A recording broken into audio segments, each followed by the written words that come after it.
We were talking about Joe Behar calling you from Philadelphia about a new television show. Did you go to Philadelphia? Oh, yes, I did the first time and sang my 2 songs and came the next day and sang.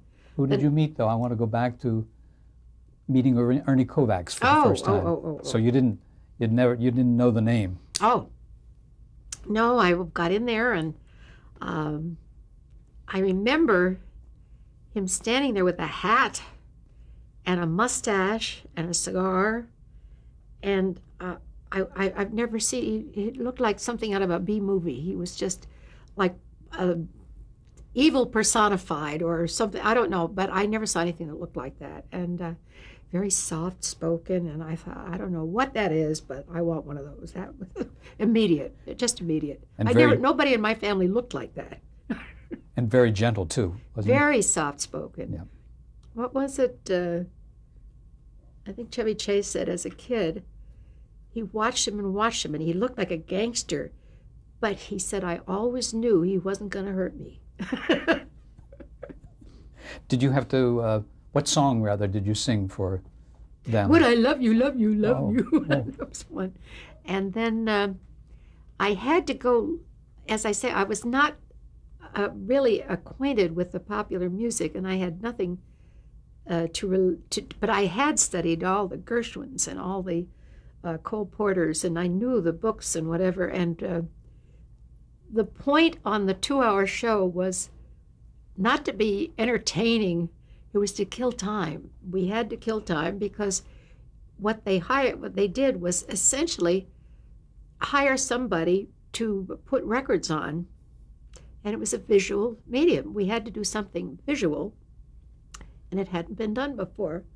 So I would just learn, the verse would take, if it was a good long verse, would take about 45 seconds, and then you'd do the chorus, and that would be a minute, and then you'd go back to the bridge, and that would be another if you really worked on it well, you could do a 6-minute song. You'd kill 6 minutes. That was terrific. And all the songs were the character songs were what I used to call my terminally perky songs. They were always wake up, good morning, you know, all of those kinds of things. And I would learn them, but 8 of them a day. I was very, very nearsighted, and I couldn't see. And then contact lenses in those days were the full eye. And oh, trust me, I was fitted for them, and I said, I don't care if you make them. I'm not going to put that on my eye. It's terrible. So then they began to shoot me closer with the 2-inch lens, but you didn't move because your nose would get bigger and shorter and all, whatever. So we would have these huge cue cards there, and I would be singing and then looking at the cue card. But as I say, I always had very interesting lyrics. They were not always right. To fill 2 hours, was it scripted? I mean, did you know what was going to go next? The first thing, there was a thing called Mimeo that had purple ink in it. And it would be like a menu. October 31st, Kovacs blabs, Edie sings, Turtle comes on. That's it. What the turtle does, what the point is, whatever. Hopefully somebody'd throw him a chicken or something. I mean, we had to, this is the way it was. And then on the way to work, you would stop, you'd look at anything that was interesting. I'd just pull it out of the trash bag, and it would go, whatever was there that was unusual. Rubber chicken? Oh, yeah, we had a lot of rubber chickens, and I was the master of the rubber chicken because I was the master of the 10-second fill. When he was on to do something, all of a sudden we began to get sponsors, real commercials. And he would do the live commercials. And before he would go into it, he would finish one thing. And then before they would set it up, there would be 10 seconds. So I would have to run out into Andy's bag and get a hat on and say, what do you think of this? And run over. What's the matter with that crazy girl? Wait, we'll be back. And it was 10 seconds. I knew I could count them off for you. I still can. And Andy would have anything there, and anything that we would go to this kid's shop, and he and Andy would, anything that was not nailed down. They had a kid's kaleidoscope they brought in. You know, and it was just a cardboard one. You turned it around. and they tried to fit it on the end of the camera. It was the wrong size. So Ernie said, it's about a fruit juice can size. So he gets a fruit juice can and he tapes it on the lens. And we're all, because if this goes, we can play orchestral music and make the move. So he did, and put a flashlight in the other end and put it on. There was 10 minutes gone. Yahoo! It was terrific. The first visual effects on television. First visual effects. Well, no, we weren't bounded by anything, and it was such a new medium. Nobody knew what was there. And Ernie, who had never trained as a nightclub comic or a stand-up or even an actor, he taught acting. And he penciled in the mustache because he liked the character parts. He was 18 and he was penciling in this mustache. And we just weren't bounded by anything. And anything went. I mean, whatever was there was on the air. Did he catch you off guard? I mean, in terms of being on the air and all of a sudden pulling something? In those days, we had to roll our hair, ladies, in what we called pin curls. And you rolled them in this thing. And it was flat to your head. And I would always come in with pin curls on. And he'd motion as he's talking. And I couldn't see the light. He had one of those huge cameras back up around behind the set. And here I am taking the pin curls out of my hair. On the air? Oh, on the air. Oh, everything was on the air. When we found it, everybody found it. So I used to sing a hymn because that's 6 minutes there. If I sang about 3 choruses, I would get 6 minutes out of that. And the only thing, so I would run over in front of the church set, and they couldn't follow me with the camera. So I go, and we used to try stuff. We'd put the music on, and Ernie he's walking up the street. He was a little casual about getting there on time, you know. But they're playing his theme music. And he said, yeah, I heard it as I was shaving, and I thought I'd better hurry up. So we take the camera over to the window and shoot him coming. And then some lady sent in a 10-foot rag doll called Gertrude.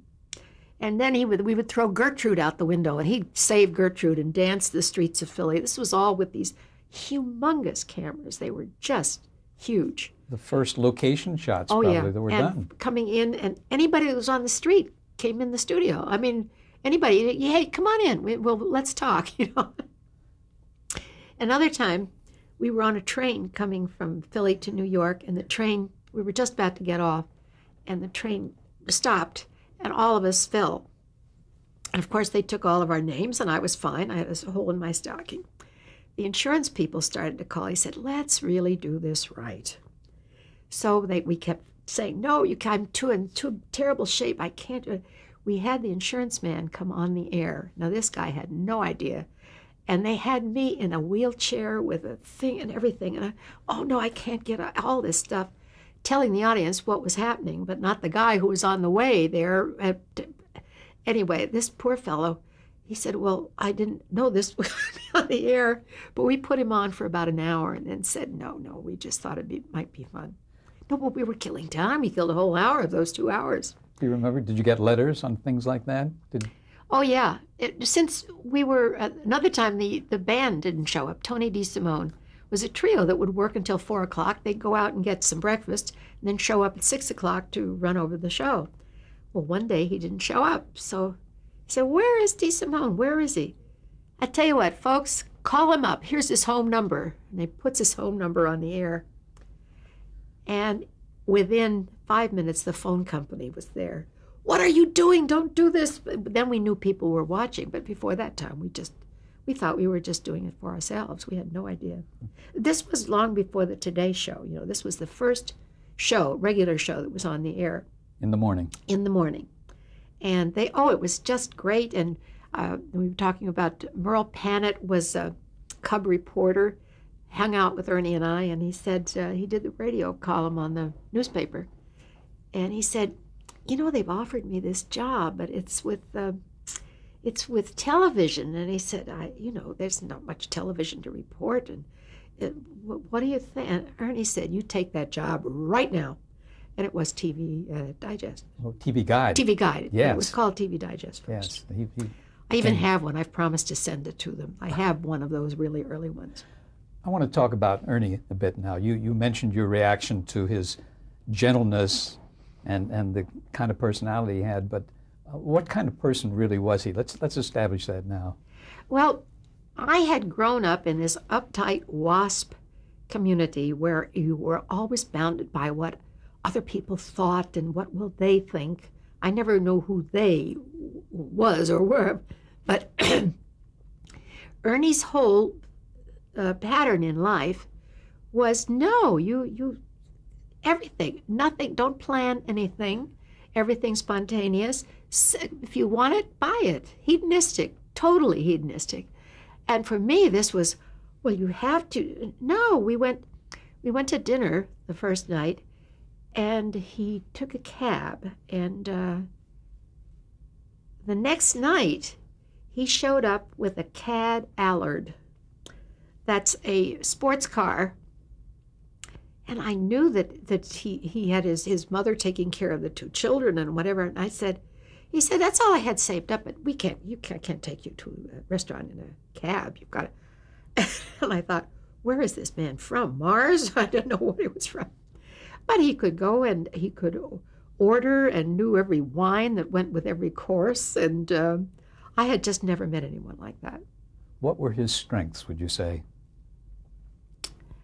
He listened to everybody. Now, you have to remember that this was in the 50s, and we were all trying to be adults. Mamie and Ike were there, and it was the older people were revered, and when you grew up, you were a big girl, and they used to wear their hair up, and the main objective was to be sophisticated and no coward. Then along came the flower children and the inner child. But Ernie had this inner child there, and he listened to it, and he talked about it. He would talk baby talk to people. And he was, I'd never met anyone quite like that. And if he wanted it, he bought it. And I said, well, what about, no, and it always did. It always took care of itself. It always did. And it was so, from where I was brought up, that was just a no-no, and my mother and father were just absolutely appalled. But anyway, he taught me how to enjoy life. He taught me to be a kid, because I never was a kid. I was always... I'm sorry. And live it now, is what he was saying. Absolutely. Yeah. And later on, when we were married, and I wasn't even 30, and he would say, we're going to take a cruise. And I said, why? And he said, have you ever seen those cruises? Those people are all old and on walkers. I want it now. And I've thought about that. We were everywhere on a cruise. We were cruising in the Mediterranean. And I thought, yeah, he's right. He is right. I read in the research that his motto was, nothing in moderation. That's his line. And he'd do something, and I'd say, if, like the champagne and the cigars and whatever, and he would say, nothing in moderation, because my mother was everything in moderation, that's the old. But he said, why not? We only go through, it's not a rehearsal, this is it. And he enjoyed everything. He would get up in the morning on a manic high. He would get up and say, wow, this is the best scrambled eggs I've ever had. Oh man, this orange, Nan, did you just squeeze this orange juice? This is so, and I thought, wow, he's never going to have a heart attack. Something for all of us to learn about that, isn't it? Yeah, and it was, I was younger than he was, but I learned so much. I always say I was born old, and I was the one that always took care of things and whatever. As soon as I met him, no, all rules are, all things are down. No, whatever you like. Did Ernie have any weaknesses, would you say? Gambling and cigars, yes, I would say those were pretty much weaknesses. Did that interfere with your relationship with him? Not at first, but gambling is such an insidious thing. We weren't so hip on it then. We didn't know it was an obsessive compulsive and all of this kind of thing. But he just began to gamble more and more and more. And with the true gambler, if you earn $100 a week, you have to lose $2,000. If you earn $2,000 a week, you have to lose. You have to gamble way beyond your means, or it's no fun. And then I began to read Bergler's studies on gambling. And all I knew was that I couldn't tell him, don't gamble, because that just wouldn't go over. So when he'd lose a lot, I would find out, and I would go buy something I didn't need. And he would say, well, we can't afford it. I said, well, I guess we better stop gambling. It didn't work, but it was, I didn't know how else to deal with it. Because you didn't tell him what to do. He had his own ideas on what to do. I bet not. I like what Ernie said and was quoted in one of the books about him, and that is, he said, TV is not radio with pictures. Yeah. TV is not the theater. That's right. TV has to develop on its own. And he did develop it on its own, Oh, yes. didn't he? Yes, he did. He didn't ever want any rules. When he was doing a show, I'm jumping ahead here, when he was doing a show on NBC, they were having a meeting on how the show would go. And Ernie was always very soft-spoken. The only time I ever heard him raise his voice and swear was if there was too much starch in the collars, and then he'd swear in Hungarian and any language you could find. But he was very soft-spoken, and he was around this table, as I heard it from everybody. It was bitter cold. It was like in single digits, way, way down, like 7 degrees or something. And it was in the RKO building, and they Radio City, and they were having a meeting on what the show is about. And Ernie quietly said, well, I think we'll start with so-and-so and so-and-so, because you have to remember, we used to be given just a radio studio, and whatever went out there, we had to lug in, move around. But now we were big time in New York. And he said, I'd like to start low. And the fellow, what was his name? Jacques Hein, director. No, we're not going to do that. We're going to go over here. We're going to do this and this. And then they went on, and then something else came up, and Ernie very quietly said, well, I think we should do whatever it was. And 3 times. And then Ernie said, oh, excuse me, I've got to make a phone call. And he left his alligator briefcase, he left his vicuna coat and his hat, and he walked out of the door. So mad that he walked past the phone, went down the elevator, and walked from 50th Street up to 90th Street with just the coat on, furious, and started a book that he wrote about television called Zoomer. Mm-hmm. Did it in 2 weeks. Now, after 3 to Get Ready in Philadelphia, Ernie then had a summer replacement show called Ernie in Kovacs Land. Am I correct? Yes, that's the one that I was on first. Yes, in 1951. 51. Yeah. And that was to replace Kukla, Fran and Ollie. Right. Can you describe what happened on that show to us? How did that come about? Well, I had never seen this man work. He was this nice, quiet man, and we weren't dating or anything. I was just on this show and scared out of my mind trying to sing popular music that I didn't know very well. And then I began to watch what he was doing, and he got one time he came in with a big bag of groceries, and he did a commercial. Folks, get food. Food's good for you. And it was on and on and on. And I fell off. I never heard anybody. And he was a little more, he would put a few more words in there, but he never put what he was going to say. He would just give himself a topic and do keywords of what the thing was about.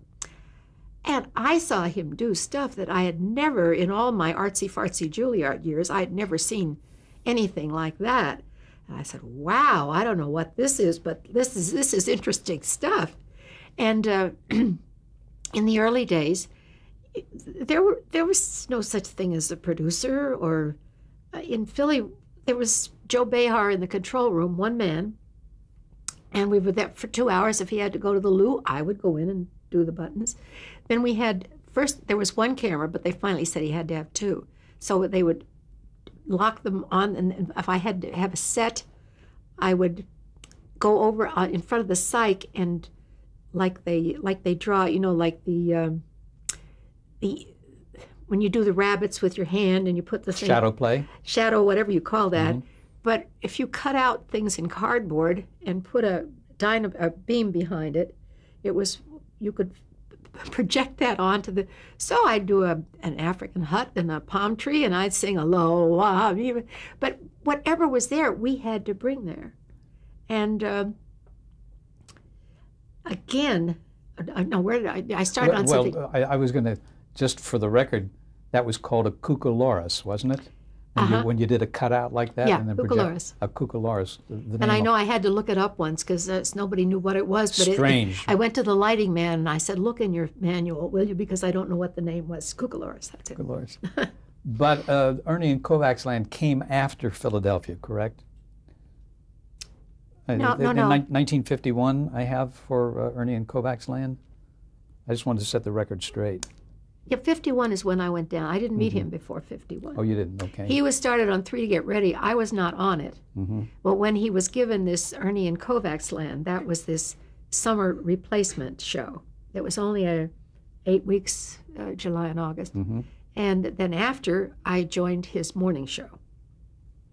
Which he was doing in New York? No, he was doing in Philadelphia. And the nighttime show, too? I mean, I'm not trying to confuse you, but... Yeah, no. During the summer, he was doing his morning show and the 7 o'clock show. I see. And he also did something with models. I'll give you that later because I have it all written down. Time for Ernie or something. And, yeah, that was the name of it. And then there was another cooking show he would do where he would get the chef from a wonderful restaurant and a lady from home. And one day the chef didn't show up. And the lady from home didn't show up. So he was there doing a cooking show, and he didn't know what to do. So he would make up things. Excuse me. And he was a cook, too, wasn't he? He was a cook, but what he would make would be things like Choco Spin, chocolate-covered spinach. Kids, it's good. And then he began to do Miklos Molnar, who was a chef who's always putting butter or wine in things. And he would make these terrible concoctions, and then they said, we should give him a comedy show. Well, I'm going to jump back to that summer replacement for Kukla, Fran, and Ollie, Ernie and Kovac's Land. And what was the format of that, do you recall? I don't know. He would just sit at a desk, and I would come on and say, again, it was only a half hour, so I only got to sing 2 songs a day. Did he create the format for that show? If there was one? Yeah, if there was one, he created it. But as I say, we were given 4 walls. That's it. So he was involved in everything that went on that show, though, wasn't he? Everything. I mean, how were the sketches conceived? How did they start? Who thought of them? Well, Andy always had these funny this thing, and he had different derbies and kids things, and then I began to bring in stuff, and I began to make stuff. And if he wanted to do it after we got to be, like we're going to do a spy bit, bring a trench coat. I did a prison bit, and I had to fit everybody with uniforms, so I could sew them overnight. They weren't finished with, but they were stripes, because I could do that very easily. But we didn't have producers and floor people. We were it, and if it wasn't done, it's because we couldn't do it. And there was only one monitor on the floor. So he would say, look at it and tell me don't look at this, look at the monitor. And I would have to be the one, because I had the most time, because everybody was moving things. And I would say, that's too long, be sure and do this. But I was the only one watching what was going out. And it was kind of important that somebody watch it. But I always did that. I never thought much about it. We had to do everything. Well, how about the music? Did you select the music for the show? Oh, yes. Was Ernie musically inclined? Yes, but to we Juilliard snobs, he liked things like the Grand Canyon Suite and Kitten on the Keys, and I couldn't abide that. So what I would do, would pick it, but I would give him pieces of music. Or anybody on the show. The Nairobi Trio song was given to him by Pete Hanley. He said, Ernie, I don't know what you do with this, but here it is. And I would give him some very Shostakovich. This is later on. I didn't know what he was going to do with it, but I knew he would do something with it. And he still couldn't, with his classical music, he still didn't like it until I gave him some Hungarian folk songs done in, now I've forgotten the Hungarian composer. Well, you mentioned Kodaly before. No, it wasn't Kodaly. It was, Whatever. I'll think about it. When I'm not thinking about it, it'll come to me. And he remembered the Hungarian folk songs, but it was all done in very dissonant kinds of things that he had never listened to before. And then he would blast that in the house. Then he began to put on the light Beethoven quartets early in the morning. I'd say, can you wait till later? It's too early. But he did switch over to really good music. That NBC show, Ernie and Kovacs Land, do you remember what studio you were in at NBC? Were you at Rockefeller Center? Or were you No. This is all in Philadelphia. Oh, I beg your pardon. Okay. This is all in Philadelphia. In 1951, he was already on the air in July when I got the call. No wonder he could do the morning show and the evening show then. Got it. And then we did that show, and then we stayed on till January of 1952, when he did another show from Philadelphia, a terrible show where the network was trying to slick him up. We got rid of, not us, but they got rid of Tony DeSimone, and they got the Dave Apple Trio, and they got him writers. And the show was about Ernie. There was an invisible dog that only Ernie could see and talk to, and there was a lady that sang the Red Hot Mom. I have it on tape. It is just the look on his face as she's singing. It's like, he couldn't take that. I've forgotten it. I will give you the name of that. I have it written on my big chart. We probably are going to touch on it a little later on here too. And then he said no, he couldn't do it anymore, and went up to New York, and we were on CBS starting in 1952, early. Mm-hmm. There was a show called Kovacs on the Corner. Maybe that's the one. That's the one you're thinking of. That's the one. Yeah. With the dog that talked only to him. Mm-hmm. Mercifully. What did you do on that show? Sang and tried to not laugh. Did Ernie keep most of his staff from 3 to Get Ready and those other shows? Yes, there was. Then the fellow that played the cop was a good actor, but he kept everybody. Andy McKay, myself, and was his friend Eddie Hatrack was not on. No, it was Dave Apple Trio. It was they were trying to fit him into some tight shoes, and that didn't work. And that was a morning show too, wasn't it? 11:30 to 12 o'clock every day. But it was, yes, but it just didn't work. If I have as I say, a copy of it, and it just didn't work. Mm-hmm. And it's all over his face too. Was the show pre-written? Was there a script? Yes, they had writers, and they didn't understand. Ernie had his own thing, and he just didn't fit into that cutesy pie stuff. Did he stick to the script, or did he make it up as he went along then? Well, on that one, he tried to stick to the script, but I know that he was incapable. Finally said, I can't do this anymore. Did he do some of his special effects on that show, like the kaleidoscope and other things? No, it was a scripted... I see.